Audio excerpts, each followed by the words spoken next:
Hello everybody, welcome back to the Young Fan Podcast. I've had an idea, I know, very, very scary. I wanted to chat to as many League One fans and content creators as I possibly could, including Alex Griffin, Tom from 4-0 written all over it, Charlie from One Rovers Vlogs, and some amazing fans that watch the podcast and also are in the Discord server. You can, of course, join the Discord server with a link in the description because I'm going to be doing more of these when the season begins. I thoroughly enjoyed it. If you enjoyed it, please leave a like and subscribe. This is the ultimate League One 2022-23 season preview with the fans and the content creators. Enjoy. So we've got Matthew Bell here, Oxford United fan, somebody that's been supporting the podcast probably since the start of 2021, even late 2020, since we did the live streams, the first ever person to comment on the live streams. Amazing stuff. Right, let's get straight into it, Matthew. Oxford United heading into this season, of course, off the back of a fairly good season. I think we probably would describe, I'll ask you, how would you describe last season? Because a lot of people have got their contrasting views. A lot of Oxford fans have got their views on how you describe the season. But how would you describe last season? Of course, missed out on the playoffs in the end. Well, obviously, it started off well, but then it was kind of at the point where we were just like, we're going to get playoffs now, but it's just about when. But then, obviously, we had those bad results. Like, I think it was against Plymouth, it all started to go downhill. Yeah, I was there, mate. Plymouth away. And then we realised we were just out of the playoff places, and we were just like, well, we went all through the season thinking we were going to get it, and then a few bad results, and we just completely dropped out. And then it came to the point where, so it's just a bit of a frustrating end of the season, to be honest. Yeah, it was really frustrating because I think you got it spot on. It was one of those where you were like, right, we weren't on our sunbeds thinking about the playoffs, but we were sort of like, yeah, we'll get in the top six. And then because it was so competitive, that just sort of sums up last year. If you have 2-3 bad results on the bounce and the other teams around you start winning, before you know it, you blink your eyes and just like that, you're outside the top six. And that's how it was for us. We, lost I think it was at Morecambe, Plymouth, Sunderland was a killer at home. We lost all 3 of those games. We then look back and I think you said it just a second ago. You always got to the point where you had to win every game. And when you start getting yourself into a rut like that, or trying to get yourself out of a rut, but get yourself, when you almost have to put pressure on every single result, it can be so difficult. And the pressure on the players and everything like that can be really difficult. But of course, that's behind us now. That's the past. We can't change that. Looking ahead to next season, that's what we're here to talk about. Of course, the transfer business, as of recording, we're recording this on the 19th of July, the Tuesday. The season starts in, not this Saturday, the next Saturday. For you watching this, probably about a week until you watch this. I'm probably going to put this out a week today. So hopefully by the time you're watching this, we'll have a few players through the door, a few more players through the door. Yeah. Because right now, we have only got one player, and that's Kieran Brown, who, of course, we had last season, who is a good signing, Matthew. I think, would you agree, Matt, Kieran Brown is a good signing? Yeah, definitely. I talked to my mates at school about it, and it was like, when he became a free agent and when Cardiff released him, we were like, there's no reason why we should not get him, because the end of the season he had last season was unbelievable. I think every performance he did was absolutely, he was just a solid defender, really. So I'm really glad we got him through, but the only issue is that he's our only one, and if you look at it like that, it's like, he's a good player, but we kind of need more numbers. We need more numbers, and we definitely need quality in the depth in the other areas. Yeah. I think I think you're spot on. The thing with Kieran Brown is, I think as a signing itself, I think it's a really good signing. And if we bring in 5 or 6 on top of Kieran Brown, you're going to look back on a signing like Brown and go, that's a really good pickup for a free transfer. But because he's the only one, it's really difficult. And also because it was quite a long time ago now. I think we probably announced that 2 or 3 weeks ago, probably 3 or 3 weeks ago now, maybe even a month. You almost sort of have to, and obviously he's played in quite a few of the preseason friendlies we've had as well. Like you said, I don't think you can go wrong with a signing like Kieran Brown.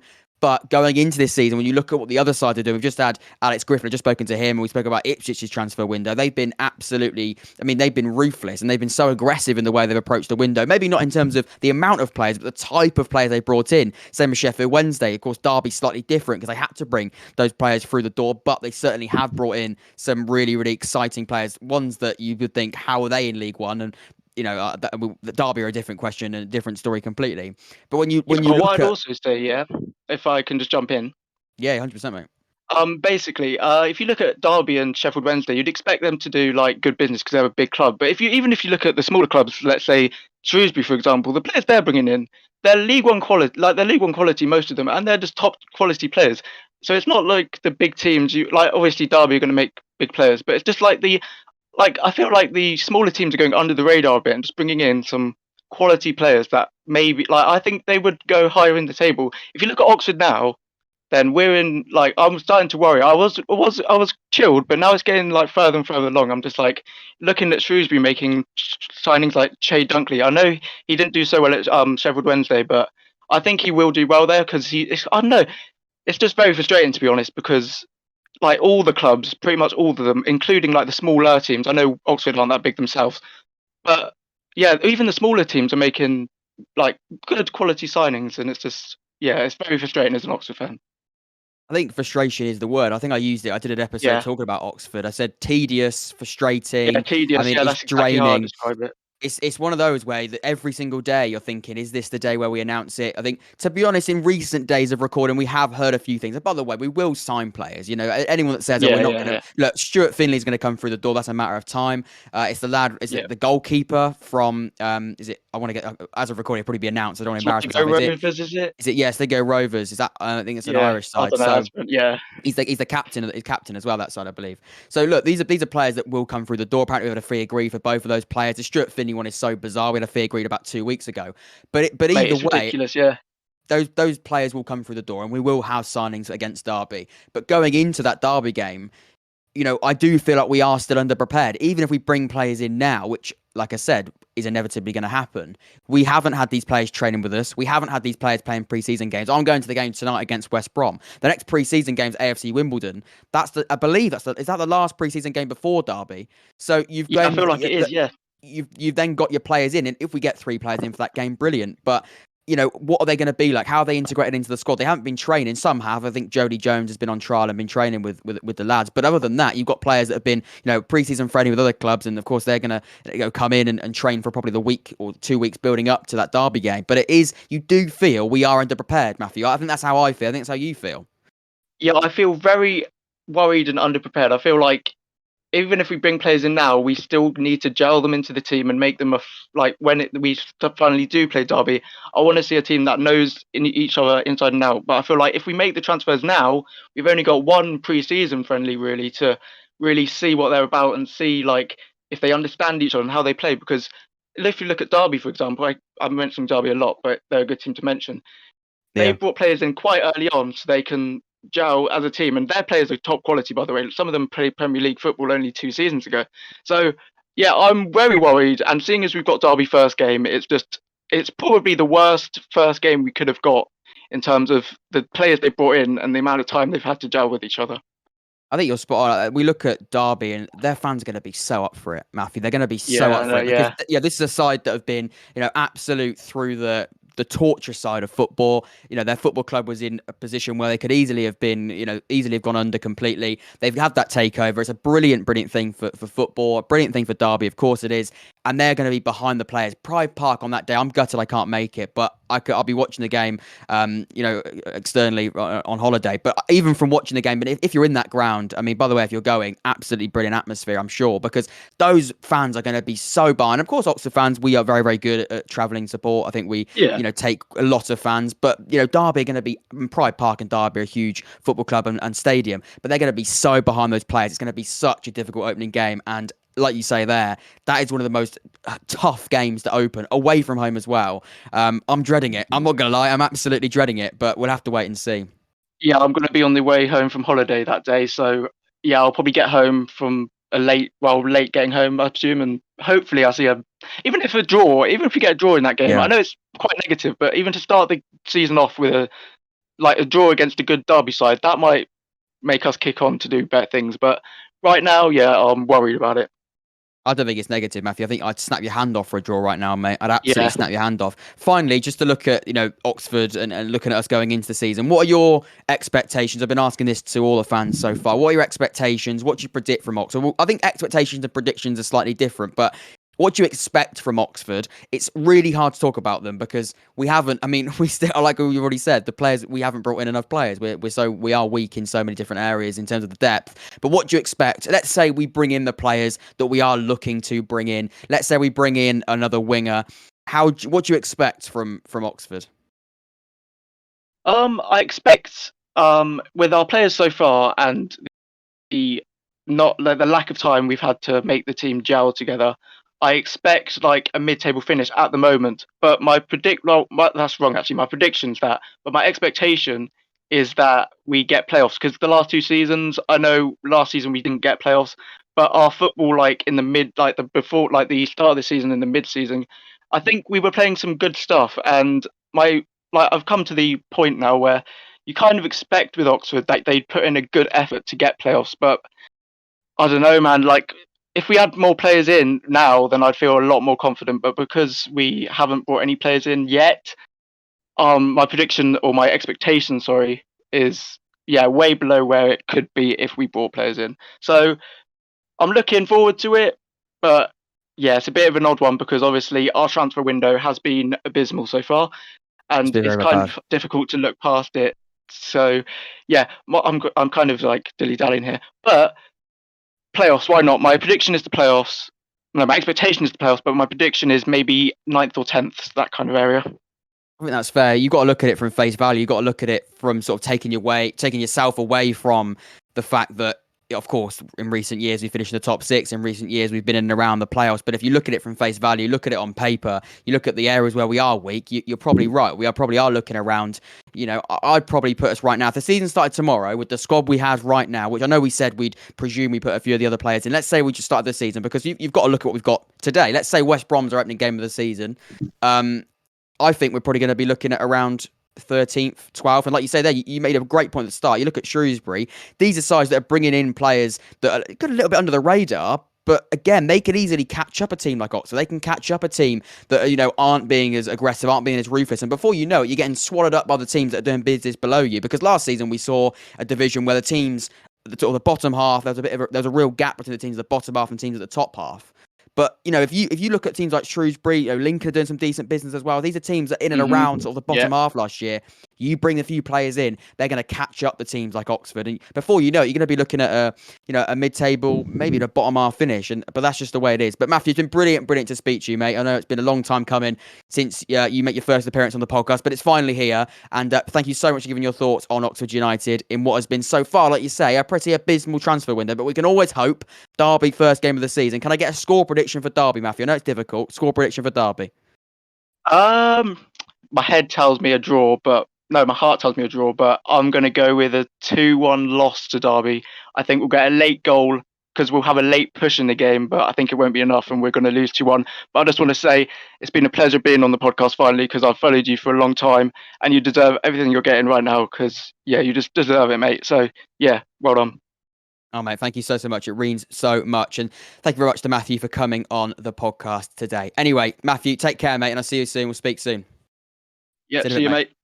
So we've got Ben here, Charlton Athletic fan. I want to speak about Charlton because they're in a bit of a different situation to quite a few clubs we've already spoken about in today's episode. Somebody who are going into a campaign with a new manager. Ben Garner, of course, left Swindon, who did very, very well at Swindon in very difficult circumstances, got them into the top six. In the end, couldn't get them promoted. But Ben Garner appointed as Charlton manager, his first season as Charlton gaffer. Ben, how do you feel about the appointment of Ben Garner? Ben to Ben, should I say?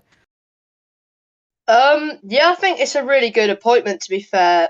It was a bit unexpected because when at the end of the season, we expected most Charlton fans thought that Johnny Jackson was still going to be the manager. And then we sacked him after a 4-0 loss to Ipswich. It took a while. We were in conversation with Garner for a long time, and we didn't announce it for ages. We eventually got him in. I think he is a great appointment. His experience, I don't know, he's done well at Swindon. His record at Bristol Rovers is a bit concerned, but he's come in and he's got some good players in. And I don't know, I'm really pleased with the start of football from the pre-season game so far, and I've got a lot of optimism going into the season now.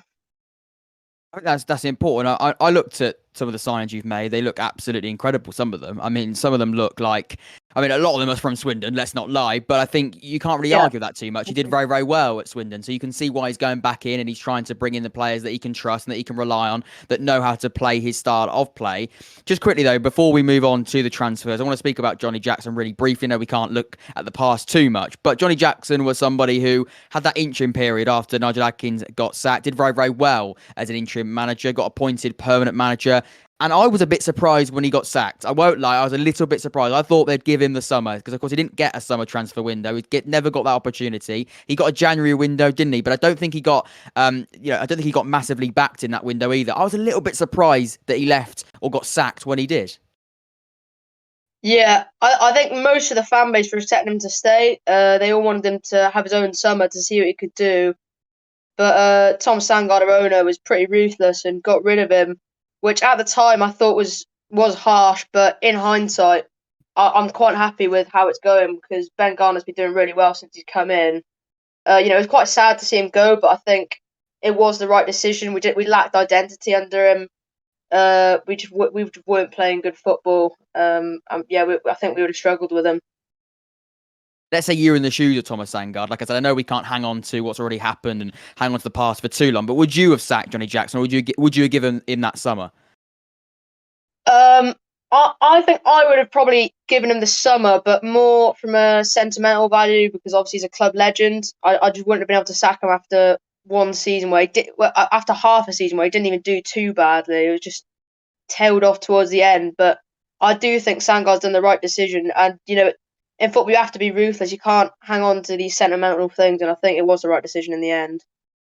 I think that's a really, really good way of looking at it because I think what Thomas Sandgaard's done there, I know he's had a little bit of stick or quite a lot of stick from Charlton fans recently. Of course, Last year was a season really not to remember. Of course, you look at the business they did in in the summer.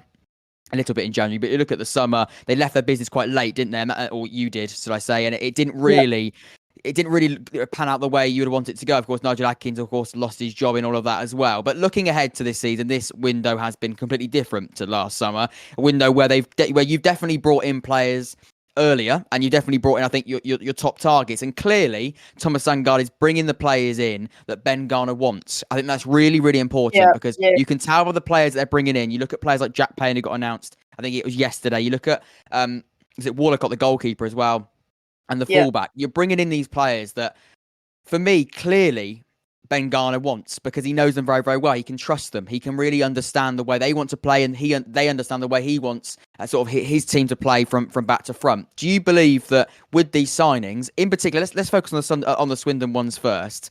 Do you believe that those are signings that change the way you play under Ben, or from what you've seen recently? Because I think Ben Garner's going to come in and certainly have his style of play. Do you believe those signings can come in and certainly impact the way you play going forward? I think they will do, yeah. We've got a few players who I don't think will do very well. Well, a lot of them left, but who don't quite fit the system. But these players have obviously come in, and he knows them from Swindon, the ones who have come from Swindon, that will fit and played well under him, especially Jack Payne. I'm really excited about that one. I don't know. The other ones, Egbo and Walcott. I didn't think we needed Walcott with McGilvray, but they've all come in for a reason to play with Walcott's come in to play with his feet. They've all come in to play with to play good passing football, and I've got to trust him because I think he's got to bring his own players in. I think last year Thomas Sandgaard had a lot of say on the transfers about who he wanted to sign, but I think this summer he's given everything to Garner and his team to see what they want to do themselves. Yeah, I think that's something that a lot of football fans want to see from their owners. I think making sure all the directors of football giving the manager the opportunity to bring the players that he wants, because ultimately he has to send out the team every single week. He has to pick the team, and he ultimately takes responsibility. You look at Johnny Jackson, you look at Nigel Adkins, and the managers you've had before that have lost their job. These managers have lost their job because they haven't ultimately been able to perform or allow their players to perform on the pitch. So making sure that he has that responsibility of the players he brings in, I think is absolutely massive. Looking at the players you've already brought in, I know you spoke about Jack Payne there in a little bit of detail. Would you say that's the one that excites you the most, or is there any other player, if you had to highlight one that would excite you the most out of the players that you've brought in, which one would you go with? Would it be Jack Payne? Jack Payne is exciting. I think he will do well here, but I think I'm more excited about probably Conor McGrandles. I think that's a great sign, and he's going to be someone that from Lincoln. He was their captain, and he did well for them when he got them to the playoff final. I think he'll bring a lot to the team out of possession. I think become sort of a fan favourite here, and Jurgen O'Connell as well. I'm quite excited with that. I think he'll just be very solid for us. We've obviously signed Steven Sessegnon as well, which is a tidy little sign, and I think all the players that we signed are just a good age. They'll fit the system well. I think all of them. I'm not particularly excited for any of them. I just feel like it's one big project we're building together, and like every player is just a piece of the puzzle. The rebuild, isn't it? I think that's the most important thing. It's a Yeah. rebuild that Yeah, was much needed. Looking ahead to the season, I know we can't go too far. We haven't, of course, had the opener yet. But what do you expect from this season? Of course, new manager, lots of new players, a bit of a different atmosphere, definitely a new philosophy that Ben Garner is trying to implement. What do you expect from Charlton going into this season? I think it will take time to get used to the new way of playing. A lot of new players coming in, but I do think ultimately it's a good style. I think as soon as it does get going, it will work with the players that we brought in. I'm quite encouraged by what's happening. I think we'll be in and around the place. I don't think we'll make playoffs, but I think I'd take top 10 this season, building towards a playoff charge maybe next year. Well, mate, thank you so much for speaking to me here on the podcast this afternoon. It's been an absolute pleasure. I'm really excited about Charlton. I think looking at it from an external perspective, it's not always easy as an Oxford fan looking at other clubs with too much excitement. But I think the players you brought in, I think Ben Garner, who is going to definitely bring a bit more of an attacking style to Charlton, which is what they need ultimately, because for a long time, or for the previous 2 seasons for sure, they haven't been able to really express themselves the way that I think Ben Garner is going to try to express them on the field, a bit more of a style that the fans want to see and want to see an attractive style of play. So I think it's going to be really exciting. Ben, thank you so much for coming on the podcast this afternoon. It's been an absolute pleasure, mate. Yeah, thank you very much. Enjoyed it. Cheers. So joined by Oxford United fan Lucas. Lucas, how are you doing, mate? Are you doing well? It's hot. We're recording this on Tuesday. It is absolutely boiling. But how are you doing, mate? Hi, Jack. I'm very good. It is very hot. I just shut my windows so it's not too loud for the recording. And it is boiling. I think it's 30, very hot. 34 degrees right now. Something like that. Something stupid. What it is, absolutely stupid for England. Just looking at sort of the entire season, which is strange to think about when we haven't even opened the season. What do you expect from Oxford this year? What do you expect from a side that obviously have been in and around the playoffs? Of course, we missed out, of course, last year. But what do you expect from them going into this season?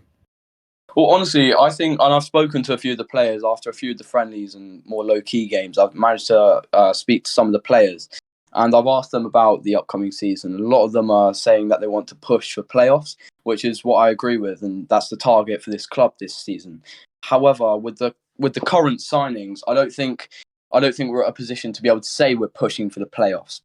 So maybe we're even going to finish a little bit lower, maybe upper mid-table, 9th and 10th. However, I think if we do push for more players, we might be able to finish up to maybe 5th or 6th, lower playoff positions. Yeah, in and around that area. Just around that area. That just depends on how the rest of this transfer window goes, honestly. And it's fully reliant on that, isn't it? It's fully reliant on the window. Yeah. If the window goes well, and also it's not just the amount of players and the type of players.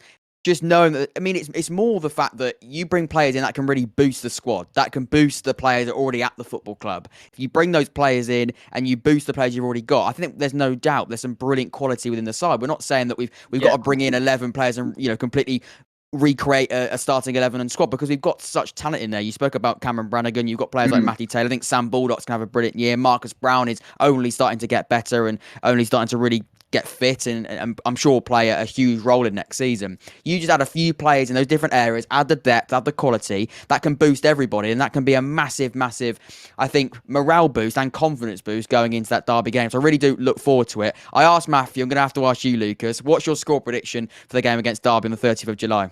I haven't thought about that one yet. Maybe. Sorry to put you on the spot there. It's a bit of a pressure question.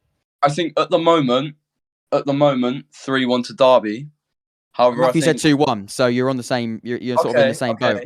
However, I think maybe if we get another signing, we might not get completely battered, and we might be able to maybe push off for a draw, 2-2 or something like that. Maybe I said I'd snap your hand off for a draw. I'd snap your hand off for a draw. Yeah, I agree. That's a very good saying in football, and I agree. I would love a draw against Derby, especially to open the season, and it affects the confidence of the players as well, and how the start of the season goes from the first game. Thank you so much for coming on today, talking about Oxford United coming into this season. Thank you so much, Lucas. Take care, mate. Thank you. Thank you. Bye, Jack. See you in a bit. So joined by Joe, Sheffield Wednesday fan. Joe, how you doing, mate? You okay? Yeah, I'm all right, mate. Good stuff. Right, we're going to talk about Sheffield Wednesday because they have been busy in this window. And busy is a bit of an understatement. They have been bringing in players left, right and centre. I did a video on it a few weeks ago. I don't know if you watched it, Joe, but it was a video where even now it's outdated because you brought even more players in. And I look at the squad. I put together a starting lineup. I put together a few different ways that Darren Moore could approach the season with the players that he's brought in. I mean, just to name a few, Michael Hickway, Michael Smith. These are players that won promotion with Rotherham last season, are coming to a Sheffield Wednesday side that clearly do have ambitions to make the top six. Joe, are you happy with the transfer window so far? How do you assess the window? Honestly, I'd say it's probably one of the best transfer windows in the entire league at the moment. We've got players that have proven that they can get promoted out of the division, and the players that we have left from the original squad, players like Bannon, Liam Palmer, real players. Honestly, we've probably got a league-winning squad right there. Yeah, I'm going to have to agree, Joe, because I look at the squad, I look at the depth and the positions as well. It's you speak there about players that you haven't even brought in, players like Bannon, who were brilliant in League One last season.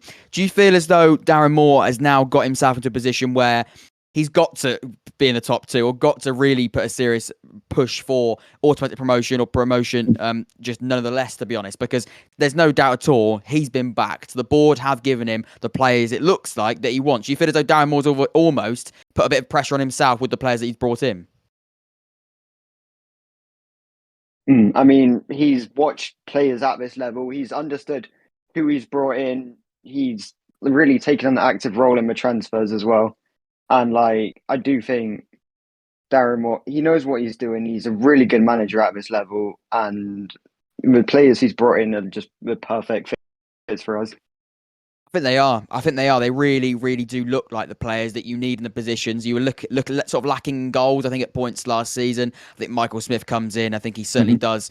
Not necessarily fix it. Let's not jump to conclusions. But him and Lee Gregory together, you look at them. I mean, there's other options as well. You've got other forward options. You've got players like Bannon behind them. You've got a really, I think, reinforced back line now with Michael Hickway. Also, Ben Hennigan has come through the door.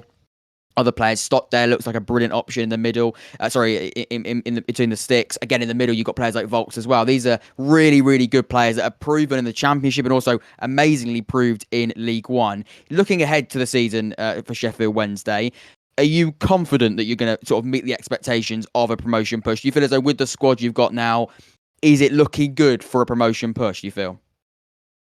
I think there's a lot of people who are saying, oh, Derby, Ipswich. Ipswich, I think, will come short, but with teams like Derby as well, they don't have that League One experience that we've had last season to kind of get used to all these teams, because it's a really tricky league to get out of. And I do think the expectation is there that we do it this time, either first or second, and just get out automatically.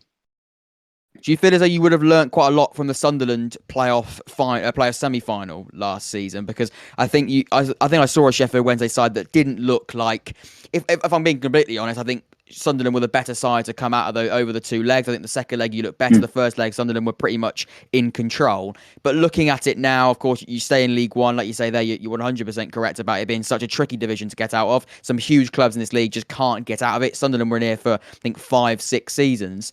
Do you feel as though you learnt a lot from last year, and does that put you in a better position to try and get out of the league this time around? Yeah, definitely. I mean, obviously Sunderland, they were the better side at the end of the day. They've had that experience, and I think Alex Neil just clicked for them. But for us, of course, our main weakness, I think we have one of the best home records in the entire Football League last season at Hillsborough, but away our form was just really inconsistent. But with players like Michael Smith as well, who can just have mad 20-goal seasons, I think there is really more opportunity to get those wins away and clean up any lost points that we wouldn't have got last season. Yeah, I think you're right. Looking ahead to the season, I know it's quite early to sort of make some big predictions, but if you did have to predict how the season's going to go, I think, a lot can change. I imagine there's more business that Sheffield Wednesday are looking at. I believe is it Wilkes from Hull City that's been going on for quite a while. Looks like that deal could be finally getting across the line. Would you be happy with a player like Wilkes coming through the door? I mean, obviously he's a young striker. It would be the perfect club for him to develop in League One. There is the issue of him not being able to kind of integrate to the squad as well, because he hasn't been in Portugal training camp. He hasn't really been doing all of this summer training with them.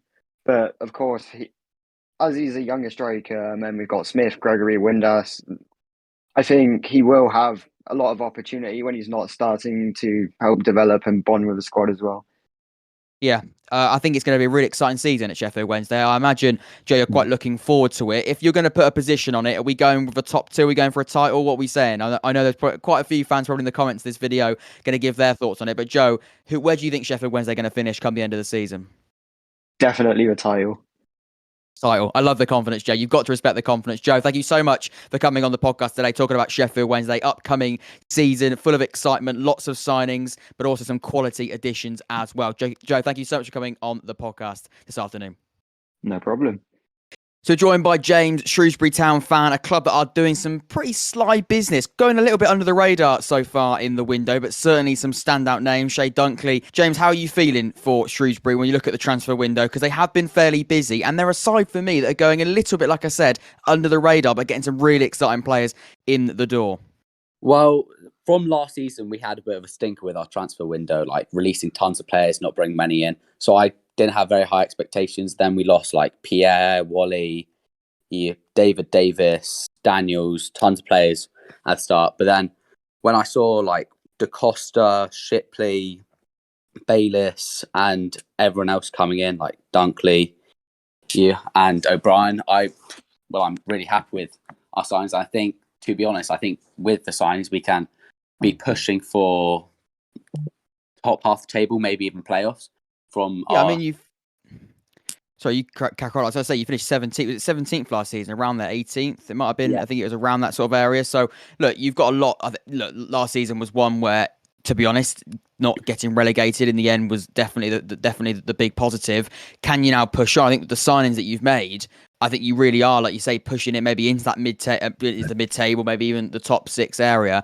Really, really impressed with the Shipley transfer in particular. I don't know how you feel about him, but that's somebody that I think Oxford were linked to back in January, and that is a really, really aggressive signing from Shrewsbury. Someone that's going to bring in a real sense of quality, and he can play a bit everywhere. Really, he can play in that midfield, also can play off the left and off the right. I think he's a really, really good signing. Would you say that Shipley's the standout name so far? Who are you most excited about when we look at the signings you've made? Well, I feel like last season, one of our main problems, if you look at our defensive record, it was really good. Like, we were competing with those top sides with the amount of goals we conceded. But the problem was with our attacking sense. We didn't score many goals. So I think bringing O'Brien was one of the standouts as well. But I think Shipley, like, if you looked at his goal against Burnley yesterday, it was absolute class. Brought it down and on the volley into the top corner from the edge of the box. So I'm really excited to see what he can do this season. Watch him in a few games and hopefully he can get us some wins. Yeah, I mean, that'll be the plan. Looking ahead to the season, I know it's very, very early days. Of course it is. We haven't even started the first game of the season yet. But when we look at the season as a whole, last year, of course, staying up was the big thing. Now, like you said there, you're looking at mid-table, maybe the playoffs. I mean, we'll come on to a prediction in a minute, because I do believe predictions and expectations are very different things. What do you expect from the side? I mean, I imagine there'll probably be some more players coming through the door shortlist. There is, of course, time until that window shuts. But how do you feel? What do you expect from the Shrewsbury Town side, of course, when you look at also the players they brought in? Where do you sort of see them going heading into this League One season? Well, I don't know. Anything could happen. Like, management sometimes was a bit shaky last season, but hopefully, because some games, like, we were just really good. We were really consistent. Everyone was amazing. So if we can just bring that consistency every game, I think the expectation will be really high and we can do a lot and maybe shock the rest of the table. I think you are certainly a side to watch out for, because I did a video yesterday. We looked at the transfer business, and I think you have done some serious moves. That was the name of the category, and I put you straight in there because not many people are going to speak about Shrewsbury's business. When you look at Sheffield Wednesday, the players they're bringing in, Ipswich, Derby, sort of taking the headlines at the moment. Of course, they are bringing in some absolutely brilliant players for this league. But you look at Shrewsbury, they're certainly bringing in players that are going to help that squad. The last thing I'll speak about as well is if you predict where you think Shrewsbury are going to finish, where do you predict them? I know you spoke about the expectation being sort of better than last season. Where do you predict them to finish? Well, it's hard because I'd either go like near around 7th or I would go like 12th, 14th, that area. So I'd either go mid-table or near playoffs, to be honest. I mean, that is that is of course a big jump up from last year. But I look at the players that you've brought in. You certainly have been very, very aggressive. I think it is a very, very exciting time at Shrewsbury, and hopefully I'll be up at the ground. I was there, of course, last season as well. And we beat you 2-1 away from home. Of course, a Cameron Brannigan penalty that won it. So hopefully we'll see you up at the ground next season. But some very, very exciting business happening at Shrewsbury. James, thank you so much for chatting about Shrewsbury coming into this season. Thank you very much, mate. Yeah, thank you. Bye. Cheers, mate. We're joined by Ipswich Town fan Alex Griffin, amazing YouTube channel. I'm sure lots of League One fans and Ipswich fans will know who Alex Griffin is, somebody who travels up and down the country with Ipswich and also with Rangers last season as well. Very, very exciting stuff. How you doing, Alex? You okay? I'm good, mate. How are you doing, mate? Not bad at all. Now, I wanted to just sort of do this sort of fan chat before the season because it's going to be I can imagine, we can hope, but if anything like it was last season, another very competitive year. I wanted to speak to a few fans, and Ipswich is, of course, a huge football club in League One, along with quite a few big clubs in this division. But I wanted to sort of speak to you about how you're feeling going into this season. And first and foremost, quite a busy transfer window for you. Not as busy as last season, it must be said, but are you fairly happy with the business? Of course, Kieran McKenna's first summer in the transfer window. Yes, mate. I'm really happy. I'm really excited for the new season as well. Obviously, we signed Freddie Ladapo. We've got Dominic Ball in. I don't know if you've seen, but we've just signed Marcus Harness from Pompey, which is huge. I think that's a big signing. It is. And obviously, Greg Lee as well from Morecambe. So it's been a lot quieter, but I think we've made some key signings where we've needed to strengthen. I'm very confident for the new season, mate, and I think this season it feels different under Kieran McKenna. We've got a whole season under McKenna now. And I know Ipswich fans have said over the past few years, this is our year, we're going up. But obviously it's not been the case. But I feel like this season could be special. I really do. Yeah, I mean, obviously it is Kieran McKenna's first summer and obviously his first full season in charge that he's going into. But I sort of saw from an external perspective, and that's from watching you and listening to other Ipswich fans, but it sort of seems as though there's a real, I think, understanding between you and Kieran McKenna and the fan base in Kieran McKenna, because I think he's only been in, was it December he got appointed? Is that right? I could be wrong. I think it was around December. And I think since he's come in, I think everybody around Ipswich sort of really understand what he's trying to do. And already, I think he's got a lot of belief around the fan base. Would you say that's right? Oh, mate, 100%. Everyone's fully behind him. And I think it's gonna be a good season. I really do. I mean, he has already started improving things as well, hasn't he? I think that's the most important thing. Yeah, 100%, mate. He's brought the fans back because obviously it did get quite toxic under Paul Cook. Yeah, no, I think the fans are excited. I really do. What would you say you expect from Ipswich this season? Because obviously last season you probably did go in quite a lot of confidence. I don't think you'd be wrong to go in with confidence last year. Obviously it didn't go the way that you would have wanted it to go. But do you feel as though it is another, top two automatic promotion push, or even going for the title? How are you feeling? Sort of, what's your expectation? I know it's difficult to do at this point in the season. I'm sure the business isn't completely over, but how are you feeling going into it generally? I'm confident. I think we've still got maybe one or two more signings coming through the door. I think we're really pushing for George Hurst, which obviously that would be a massive signing, I think. Huge signing. But in terms of expectation, I think we've got to get promoted this season. We've been in this league for now, I think this is our 4th year, if I'm right. You might have to correct me there. I think it is around 4 years, yeah. This season coming up will be our 4th season in League One, so yeah. I think it's got to be this season, or it could be we could be in this league for another few years. But with the team we've got, the squad we've got, my prediction is second. I think we'll come second, but it's going to be tough. I could be over optimistic. I think there's going to be other teams like, Sheffield Wednesday, Derby, Portsmouth will be up there. MK Dons, Barnsley, Peterborough, Oxford usually getting around the playoffs. Hopefully. Yeah, I don't know, mate. I think we've got to get promoted, but I'm confident we will. And finally, just sort of, what do you expect from Kieran McKenna as a manager going forward? Because I think already we've sort of seen him build from the back in terms of the fact he did go with a sort of a back three of the wing backs. Do you expect that the same? And is there any other positions you sort of feel do need strengthening with that system that he looks to play once again going into this season? Yeah, no, I think we'll stick to a similar formation to last season. I think McKenna likes playing 2 up top. George Hurst would be brilliant as that second striker as well, wouldn't he? Yeah, can you imagine Ladapo and Hurst up top? That'd be unbelievable. But yeah, no, like you said, I think we'll play with wing backs. I think Marcus Harness and Wes Burns will be on the wings. And then we'll have our 3 solid defenders: Wolfenden, Edmondson, Danassian, and Morsey, Dominic Ball. And then we've got Chaplin or Aluko. So we've got 2 unbelievable attacking forwards, we've got choice there with two good players. But yeah, from McKenna, I just think we've got to get promoted, mate. We've got fairly new owners, and the owners know what they want. They know what the expectations are of the club, and I feel like if we don't get promoted this year, then I don't know what will happen. I really don't. Yeah, I don't even want to think that way. I think that's probably the best thing to do. Just concentrate on this season. But I think you've got a really, really good set of players there. I think a manager that really understands what Ipswich fans want. I think most importantly, the fans and the manager have really got a good relationship. I think that's really, really important. Well, Alex, thank you so much for speaking to me. If you haven't checked out Alex's channel, by the way, Alex Griffin on YouTube, amazing channel. I'm sure he'll be going up and down the country once again with Ipswich this season. Maybe a few Rangers games in there. I certainly can't wait. I'm sure you can't either for the new season. Mate, by the way, I'm so excited. So excited. It's going to be really, really good. Really, really good. Thank you so much, Alex. Take care, mate. Cheers, mate. Bye-bye. Take care. See you in a bit. So we're joined by Wycombe Wanderers fan, Oscar. Oscar, how you doing, mate? Thank you so much for taking your time to come on the channel this afternoon. Yeah, good, thanks. Appreciate you having me on. So we've got to talk about Wycombe Wanderers. I don't want to compare Oxford and Wycombe too much. I know how both sets of fans feel about each other. Of course, the playoff final that Oxford came off the wrong end of a few years ago. Of course, Wycombe came off the wrong end of the one last season against Sunderland. However, similar to Oxford in the centre of the transfer market, not much going on. I saw there isn't too much movement in the Wycombe Wanderers and a few players leaving the club. Stewart, of course, the big one. Stockdale as well, leaving the football club, a goalkeeper, joining divisional rivals Sheffield Wednesday. But I want to speak about what you think of this. I believe you've got a deal sorted in principle for Bishop, the goalkeeper, because, of course, the goalkeeper is on the list to come through the door at Wycombe. But looking at it from face value, let's say that Bishop is officially announced he's through the door. Looks like that's a deal sorted. How do you reflect on the window? There's still time, of course. We're only, I think 4 weeks into this window, nearly a month or so into the window, just over. How do you think the window's gone from a Wycombe Wanderers perspective? Yeah, so I think we've brought in a few sort of National League names, so I don't know. I mean, they might be like sort of promising talents, but I'm not too sure sort of what they're about, but hopefully they sort of deliver.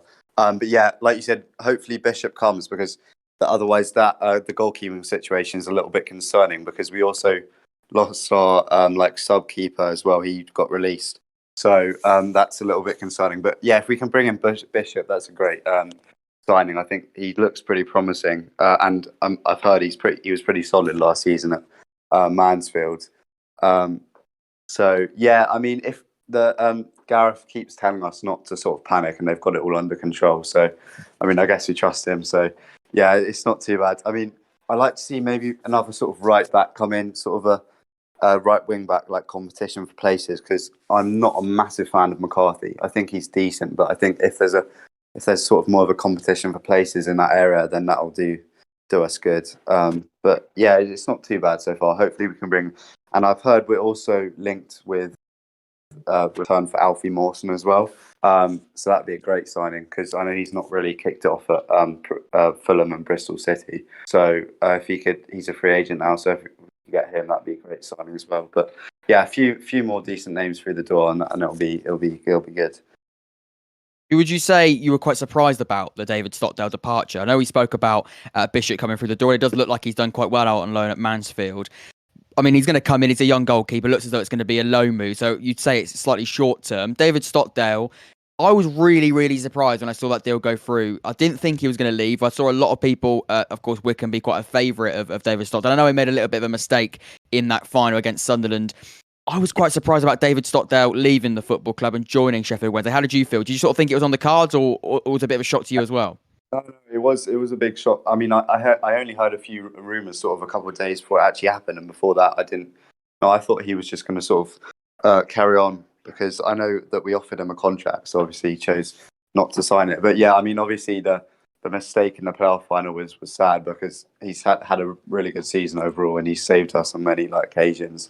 But I think apparently it was also to do with sort of family reasons because I know he lives in Sheffield. He's got families up there and stuff. Right. You know, I think it was also to do with that, but. I didn't really see it coming, to be honest. So yeah, it's a bit sad, but yeah, got to move on, I guess. With Ryan Tafazoli as well, he's still at the club. A lot of links to him to Huddersfield at the start of the window.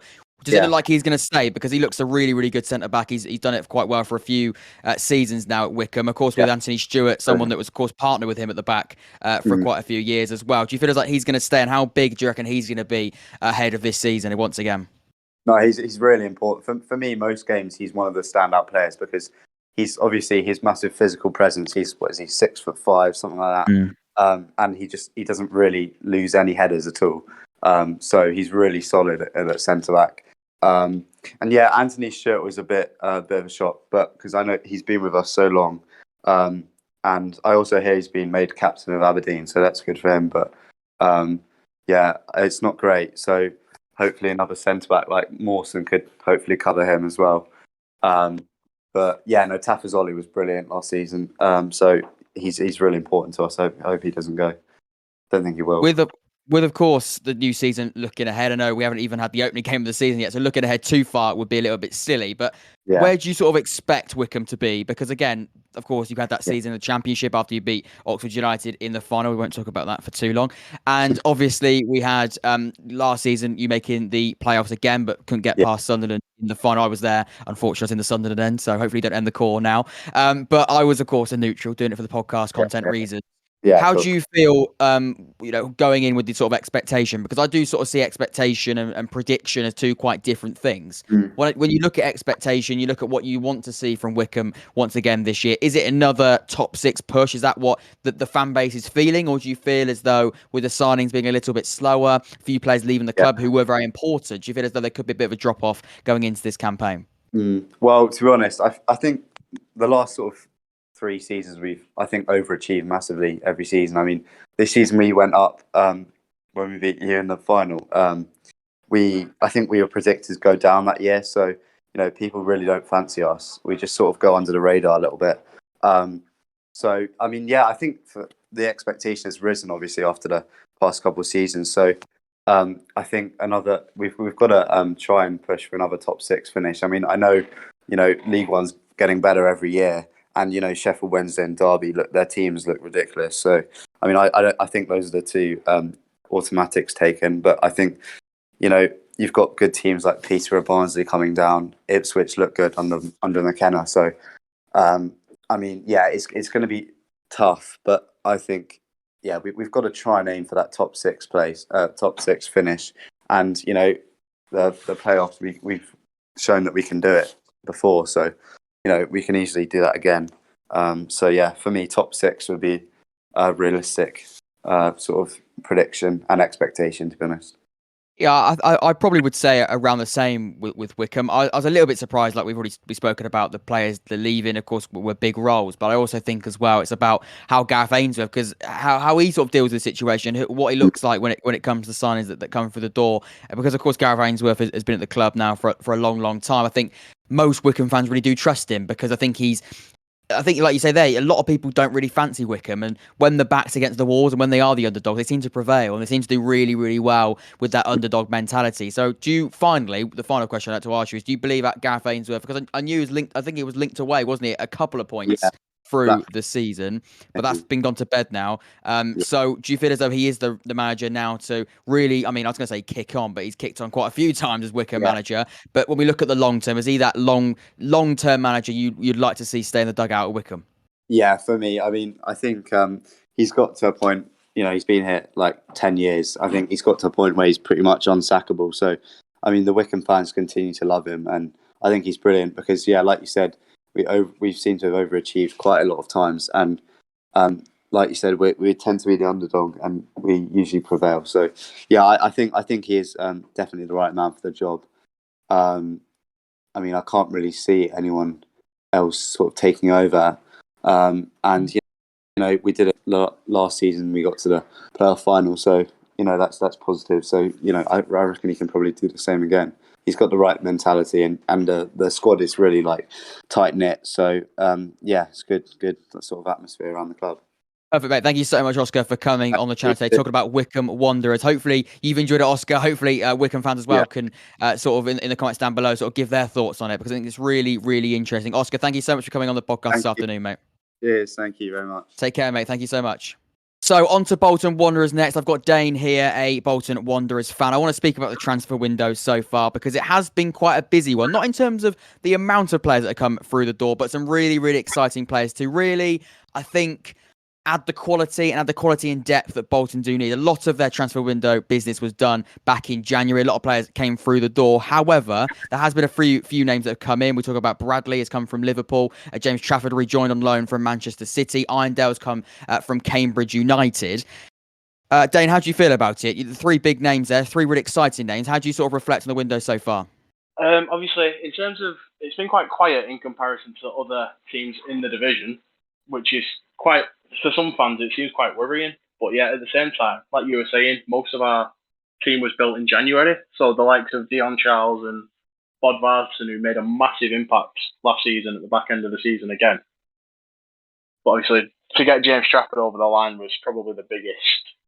If apart from Marlon Fossey, I think that was the one the fans needed. And obviously, as a team, we play one player we could have done with.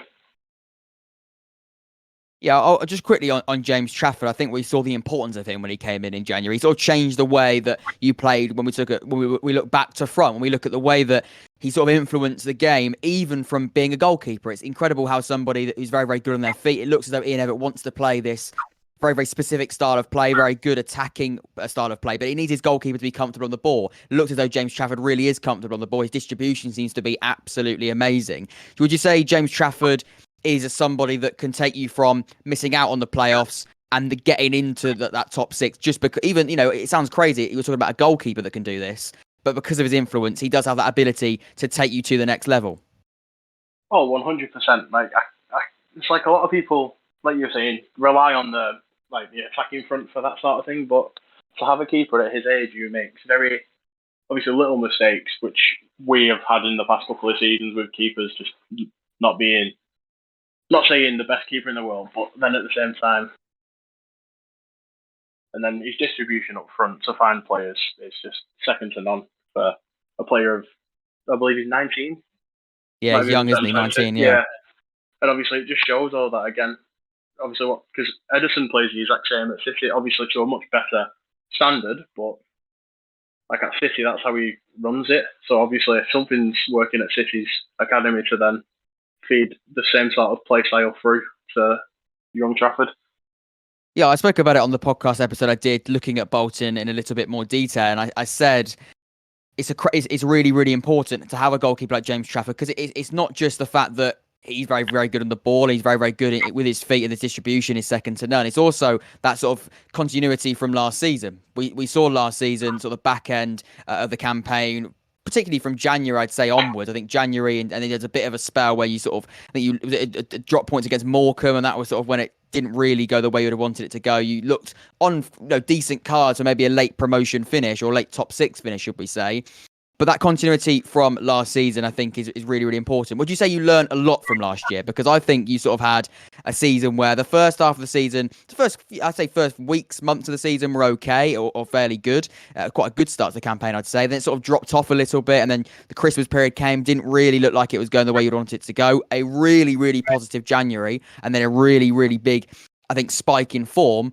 And then sort of end of the season didn't quite go the way you'd want it to go. A few drop points here and there. You sort of experienced quite a lot in one season. Would you say you learned quite a lot about that? Yeah, it's like we had the same issue, obviously, the season prior with the League Two promotion. The first half of the season was, at one point, I think every Bolton fan you could have asked said we were probably going to get relegated. And then January came around, and then he pulled off a couple of signings again, and then we just pushed on from there. But obviously, I feel like if we can start the season the way we do in January, like January, February time, I think we could be in a very good position. I mean, I don't think we'll win the title, but I believe top six is not an impossible. Promotion is not an impossible task. If the team, I think you're right. Well. Yeah, I think consistency is the word, isn't it? I think consistency is exactly what you're looking for. Just like I said there, when I was running through last year, it was up and down. You have a really good patch to start it off, then it doesn't quite go the way you want it to go. Big bounce from January, really, really important sort of run in. Maybe could you make the top 6? Then a few dodgy results, just miss out. I feel as if you get that continuity and you get that consistency to next season, I really do believe you could have a really, really good chance of a top 6 finish. The players you brought in certainly will help that. I know expectation and prediction are two very, very different things. I think all fans are probably going to go a little bit with their heart when we look at prediction. What do you expect from Bolton Wanderers next season? Do you feel as though they do have that ability to finish in the playoffs? I know you spoke about it there. Could a top 6 finish be on the card? Some Bolton fans even thinking a top 2 maybe could happen. How do you feel? It's like, don't get me wrong, I'd love to sit here and say top 2, but then again, I've looked at, obviously, people are routed, counting out Derby because they've obviously not played together, but the players they're bringing in for League One and the pull they've obviously got from somewhere is unbelievable. So it's like I'd take playoffs. If you offered it, then I would bite your hand off for it. But obviously, I'd take like top 8. I'd be over the moon with. It's just a matter of like consistency is the key word, because we beat Sunderland 6-0 one week and then struggled to beat an almost relegated Morecambe the week later, like a couple of weeks later. Yeah, I mean, if you get that consistency right, I think there's no reason why you can't go and meet those expectations you've just set there. Just finally, looking at Ian Evatt, of course, someone that's very, very important. Of course, he's important. He's the manager, but I think even more so the fact that he sort of took you from League 2 into, of course, League 1 the season before last, and then, of course, kept you up very, very comfortably last time around. It looked like at one point maybe a promotion finish could be on the cards. Going into next season, I know he was linked to Blackpool, wasn't it, in the middle of the summer? Yeah. How do you feel within Evatt? Do you believe he's the right man to sort of keep taking you up? Because League 2, League 1, maybe even the Championship, is he somebody that can take you up the AFL with sort of managerial experience, but also his managerial... I mean, because he's not... I say experience, I use that word quite lightly, because he's somebody that hasn't really been in management for years and years. But I think what he's learned with Bolton is very, very important. He understands what Bolton means. He understands the culture. He's building his own sort of philosophy with a very, very attractive style of play. Do you believe he's somebody that can take you up the divisions? Oh, 100%. And obviously, when he was linked with Moose Blackpool, and obviously he got ties with Blackpool being the player, he might have even captained them at one point. And then, obviously, when Burnley, his name was floating around with teams like Burnley and Blackburn, which, as a manager of his, like you were saying, he's young in management, then an offer like that, most people would jump at. But he said in an interview that there were rumours and links, and he turned them down to stay with Bolton. So it shows like he wants to be here, which is good to have a manager that wants to obviously push on with the team. And I do feel like over the course of if you look at managers we've had in the past, there's been a lot of expectation because of the names of the managers. But then obviously Evatt's come through and he's done an unbelievable job so far. He's turned around a lot of players and even development for players. It's just, definitely the man for the job. Perfect, mate. Thank you so much for coming on today, looking at Bolton, looking at them coming into this 2022-23 campaign, building on last year's, I'd say, successes. Would you describe, finally, I know I've said finally about 3 times now, would you sort of describe last season as a success and really something to build on? Oh, yeah, definitely, because I think, obviously, we struggled in League 2. It wasn't as comfortable as we may have thought, but then, again, if you look at the players we brought in when we were in League 2, a lot of them were non-league, so we were kind of balancing on them working in League 2, which you can't really hope for. But then last season, it was a better position than I think we expected us to finish in, especially that second half of the season with the push of getting the likes of Dion Charles and obviously Bodvards and even players like Bakayoko, who we brought in from Coventry at the start of last season, who was on the bench. But when he came off the bench, he was just having a field day half the time.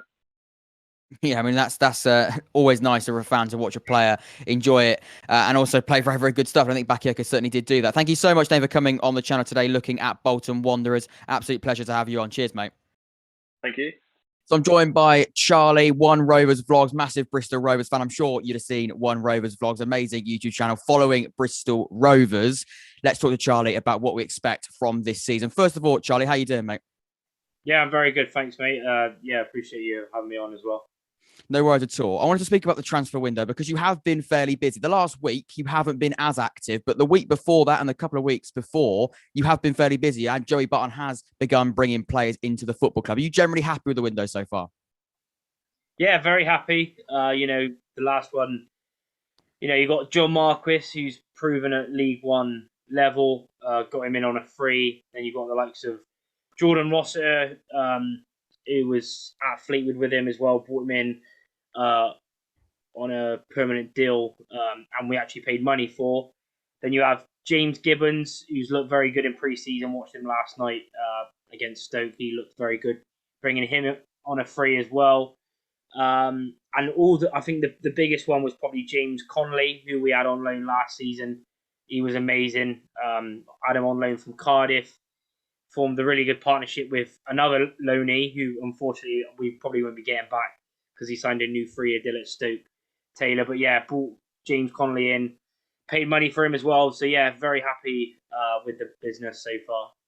I probably should have said at the start as well, congratulations on promotion back into League One, because it was a bit of at one point last season in League Two, it looked as though the start didn't really go well at all. I mean, I remember we did an episode, we had the FA Cup against each other, and we had you on the channel, and I went on one Rovers vlogs and did a live show talking about the game, and we had a replay, of course, a dramatic second replay of the fixture. But I mean, it started the season quite tedious, quite slow, didn't really get going. And of course, when you got relegated, the expectation, the ambition from yourself, and I think from a lot of people around Bristol, was to get straight back into League One. It didn't start very well. And we spoke about, is Joe Barton the right man to sort of take you back up to League One? In the end, clearly he was. Very dramatic win, of course, in the final game of the season to get you back into League One.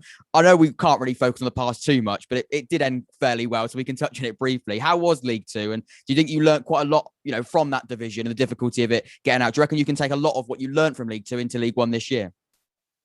Yeah, definitely. Yeah, like you said, it was crazy. We, of course, it all started off with, like you said, us getting relegated, having a terrible season, and then sort of like you said, the expectations. I actually had us to win the league. By the end, I wasn't too far wrong, but like you said, November, December time, we were 18th in the league, and we got rid of a load of players, brought in about 20 new players. So there was obviously a massive turnaround, was going to take a bit of time. But yeah, by the end of December, early January, we'd started looking good, gelling as a team. Obviously we brought in Elliot Anderson. He was amazing from Newcastle.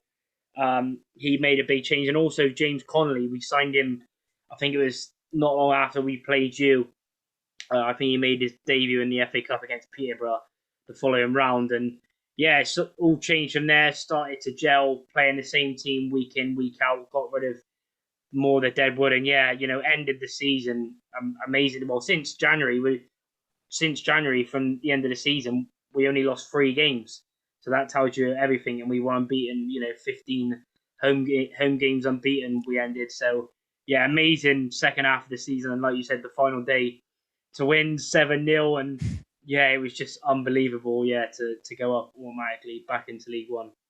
I know when we spoke the last time, we spoke about Joey Barton in a bit of detail. We said that, I mean, you were fairly honest. You said at the start, and definitely the sort of start of the season when you're in League Two, you didn't think he was the right man. You didn't think he was the man that could get you back into League One. I mean, clearly, I imagine your opinions have changed. Now, he just signed, of course, a long-term deal as well. Do you feel as though, what I want to ask you really is, what was the turning point? Because at the start of the season, Joey Barton looked like he was certainly needing to leave the football club, and clearly looked like he was on his way out, or a lot of fans felt like it was the right time for him to leave. What do you reckon was the turning point? Was it the January transfer window? Was it the players you brought in? Because something clearly clicked. Because like you said, the start of the season was pretty much, it was horrific, to say a word.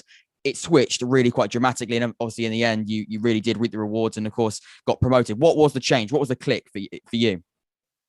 I think there was a few. I think one of them was, getting people back fit, because we did have quite a lot of injuries. The other one was him, because we started the season with a back five, with wing backs, and we were basically playing Harry Anderson, who's a very good winger. We managed to get in last summer from Lincoln, who just, lost the playoff final. We got him in on a free, and he was basically playing him at wing back, and it just wasn't working. It wasn't working at all. So yeah, him going from a back five to a back four, and basically just having a settled settled team with no injuries, and then obviously the January window was important as well because Elliot Anderson was sort of the catalyst, getting Barton using his contacts from Newcastle, getting him in on loan. He was amazing. And yeah, I think just finally gelling. But yeah, there was quite a few. But yeah, like you said, when it did click, it was quality, really great football we were playing. And yeah, as the season went on, I had more and more confidence we would end up going up. Just quickly, just touching on the transfer window a little bit more. And one last question I want to ask you on the transfer window. Do you think the business is over now, or do you expect more players to come in? Because I look at that squad, you have made some really good additions. And I imagine, I could be wrong, and I'll ask you again in a minute, but I imagine the prediction or expectation is to stay in the league first and foremost. That'll be the aim. That'll be the ultimate, the minimum goal.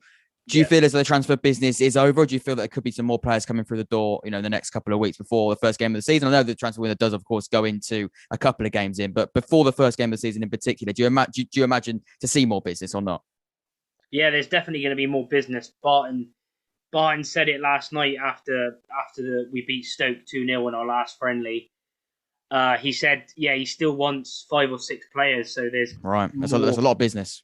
Yeah, there's going to be more players come through the door. So yeah, it's going to be around 10 to 12 signings over the summer. Obviously, we'll probably see some exits. But yeah, he wants to. Because, you look at last night, we were missing Paul Coots and Grant, and there was a lot of youngsters on the bench. So, yeah, he wants, especially with you've got 5 substitute rule as well coming into, fruition this season, and he wants strength and depth. And we've only got one natural winger as well in Harry Anderson, because Nicholson rejected a new deal, has gone back to the MLS. Right. And obviously Elliot Anderson, we sort of still need to replace him because he was our left winger last season.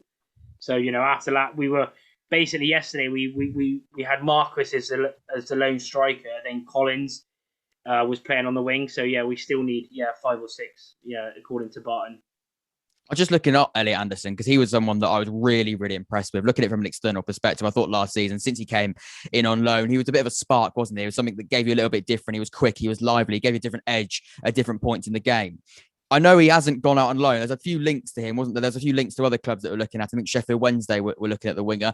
Is there no chance of you sort of going back in for Elliot Anderson again, or do you feel as though you are going to have to look at other options? Because I've seen he hasn't gone out on loan right now. I could be wrong. He could be leaving, or he could be staying at Newcastle. They could give him an opportunity. I don't know whether or not he's ready for that yet.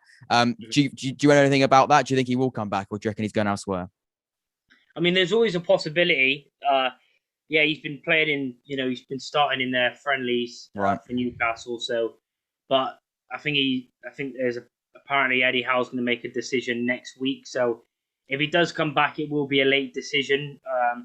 I think for his natural development, I think from League 2 to go up to League 1 would be good. But like you said, there's been various championship clubs. Wednesday, I've seen something, Hearts want him as well. Right, but I can't see the point of him going to the Scottish Premier League. I think either League 1 or the Championship, or like you said, you never know. So I think it's unlikely because of how well he done and how many teams are after him. But yeah, you never know because he loved it here. The fans loved him, and he was just amazing. I think he had about 14 goal contributions from January to the end of the season. That just tells you everything. It was a game changer, wasn't it? I think it was a game changer, on the field, but also I think what he did in terms of basically jumping you up the table, not single-handedly, but you saw when he came in, you were climbing the table really, really quickly, and it was a massive part of that. Looking ahead to next season, or should I say this season now, it's strange to call it this season. Do you feel as though that ambition is a minimum of staying in the league, or have you got higher expectations and ambitions to that? Because a lot of the time when your team gets promoted, the ultimate aim, can we stay in the league, and then can we build on that the following year? But I know Bristol Rovers are slightly different, because I look at the odds and the bookies, which is obviously sometimes a little bit dangerous to look at, but I look at the sides like Port Vale, Exeter, Forest Green, of course, that are coming up with you. They ultimately are hovering around the relegation zone when we look at the bookies. But for Bristol Rovers, it's slightly different. You are sort of a little bit higher than that. Do you feel as though do you think that's right? Do you feel as though you could be higher than a relegation battle? You could be looking at around 14th, 15th, where you are looked to be around when you look at the odds? Yeah, I mean, like you said, minimum is to, of course, stay in the league. We don't want to go back down. We want to progress. Barton signed a 4-year contract. He said various times that he wants to, he wants to get us in the Championship, basically, and he wants to finish as high as possible. He's not here for settling around mid-table. He wants to push as high as we can. If I was to say, I'd say between 10th and 13th. I know, obviously, you look at bookies. I haven't even seen any bookies odds. I haven't even been looking at any of that, to be honest. Yeah, you are around 14th when you look at them. Yeah, you're around 13th, 14th. Yeah, I think a lot of us are excited. The best football we've been playing. From January onwards, and his philosophy, and he signed a 4-year contract. So he wants us to go as high as possible. So I think anything around. Yeah, hopefully 10th to 12th would be nice. Even higher would be amazing. But just to obviously stay in the league is the first priority, and then we'll see where we go from there. Yeah, I think finally, to sort of round off, is there one player you could highlight that you feel as though can really kick on and be a massive part of your squad this year? Because like you said, you spoke about a few players that have come through the door. Mark, of course, is a really big one. He's a striker that's going to offer you, I think, something a little bit different, to be honest. He's quite a physical striker, likes to sort of have his back to goal, likes to hold up the ball. He's also really good in the air as well. He has got a fairly decent goal scoring record. Didn't do brilliantly at Portsmouth and at Lincoln. He wasn't there for a long time. But do you feel as though he is the main man? Do you feel like that he is the key man? Have you got somebody else you're looking at that maybe could sort of take this season with two hands and, really push you up the table and maybe even get you around 10th, like you previously mentioned there? Yeah, I think there's a few. I think Marquis could do very well, but I think one to watch. I think there's a few. You got Evans, who done amazingly well for us last year, considering I think he hadn't got any more than 3 goals this season in his whole career. He got I think 14 or 12 to 14 goals in all comps, and probably him. And then you got Collins, who it was crazy with Collins. It was sort of the same way, different way with Telford. Telford started the season amazingly, but then I think he got all of his goals before January and then didn't score until the end of the season. Whereas Collins, his first goal for us was against you in the FA Cup in late November, and then he went on to get 18 goals. But I think one to watch out for is probably Harry Anderson, because like I said to you, first half of the season he was playing as a wing back, but then when we went back to our back four and he played as a winger, he was class. So I'd say any of them 3 really. Right, well, thank you very much, Charlie, for coming on the channel today. Really sort of delving deep into Bristol Rovers, heading into this 22-23 campaign. Charlie, thank you so much for coming on the channel today. Yeah, no worries. Appreciate you having me on. Of course, we'll speak again probably before the end of the season. Of course, it's going to be a really, really interesting campaign. Might have to get you on, of course, for a match reaction as well when we face you later on in the season. So, it'd be good to speak to you then, mate. Thank you so much for coming on. Cheers, mate. Hi, Jack. Hope you're doing really well, mate. Sorry about the shirt. I am, busy. You don't want to hear about that. What you want to hear about is my view on the Pompey transfer situation at the moment and how our transfer window has been, and then my expectations coming into next year, which is obviously the big $1 million question. And if I could answer it, then I would be, doing something different to what I do now. But I think that we've done okay.